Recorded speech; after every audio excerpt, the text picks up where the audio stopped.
Welcome to day 7 of hotel quarantine. We are now in the midway mark. We have another week to go and also another COVID test to go. Now, I thought I would spend some time on this video talking a little bit about how to survive through these 14 days of quarantine, as you're probably going to be isolated from the rest of the world, not have any sort of fresh oxygen, and be able to take walks outside. So, I thought it would be helpful just to talk through some tips and tricks that I found really helpful. So for me, within the first day of arriving, I realized that a routine was going to be foundational for me to get through this time. So what I did was I formed a routine. I wake up really early, I have a cup of coffee, I exercise, I meditate, I shower, I have breakfast, I jump into work.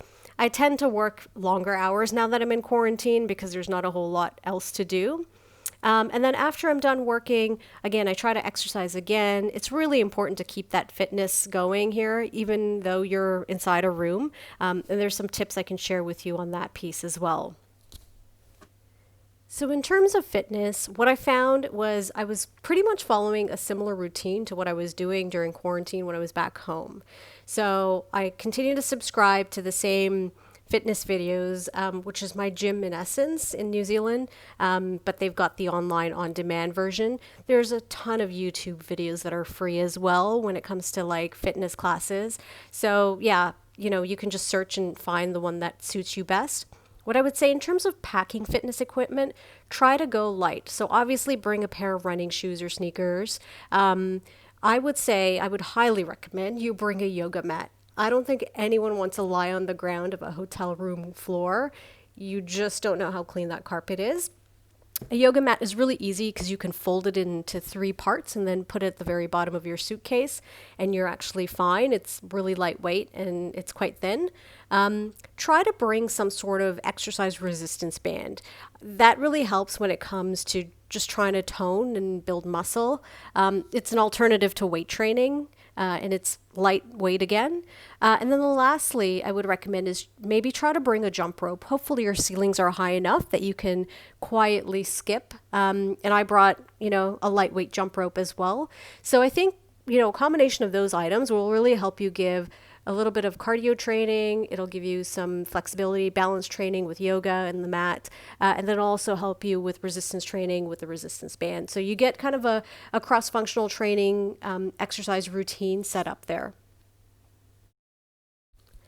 Now, let me talk a little bit about what the hotel does to keep you entertained. And I think this is where the luck of the draw comes in terms of which hotel quarantine you've scored. To be honest with you, I know some hotels I've heard have set up like a Facebook group where you can chat amongst yourselves within your quarantine cohort, and then they have nightly activities, all virtual in essence. My specific hotel didn't have any sort of Facebook or social media group set up. And in fact, they only started setting up some sort of entertainment nights starting from day 7. Now, this looks like it's been a routine because they have one on day 7, 8, 9. I'm sure day 10 onwards will continue to follow. So here's just one example. Day 7, they had an 80s trivia quarantine edition where you dress up in your 80s gear and then also answer some questions related to the 80s theme. It's all via Zoom, so you're never physically meeting anybody. You're not going into the lobby. You're not really socializing. It's all virtual. So I just want to reiterate, you're still in your room. Now, another kind of entertainment piece they had for the next night, which was day 8, is Quarantine Queen and King, where you basically find anything in your room to try to build a throne and a robe and try to act like you're royalty. And then for the next night, they have an isolation idol. So I guess this is a karaoke type thing.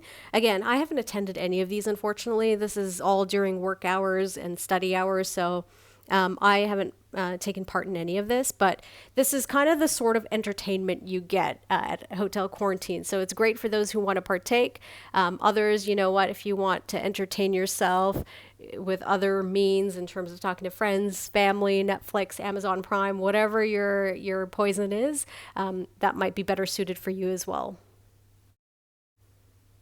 All right, and no video obviously would be complete if I didn't talk about the meals for the day. So today's breakfast was granola with whole milk, fruit, and a pretzel, which was kind of interesting for breakfast because I don't think I've ever had a pretzel for breakfast. But it wasn't really a New York style pretzel because it didn't have a lot of salt drenched in it. It was a unsalted pretzel, but still very good. Today's lunch was nice and light. It was a nice change, actually, to be honest. So it was a tomato bisque soup with a couple of bread rolls and a delicious red velvet dessert. And lastly, for dinner, there was a delicious Indian Goan seafood curry with a side of rice and cheese and crackers for dessert. Now, in my next video, for those of you who are germaphobes and who are a little bit concerned about keeping your room tidy and clean, not just changing bed sheets and towels, but actually physically cleaning, I'll get into a little bit more detail around how that process works. Given that there is no housekeeping service, there are some options available for you. So stay tuned for my next video.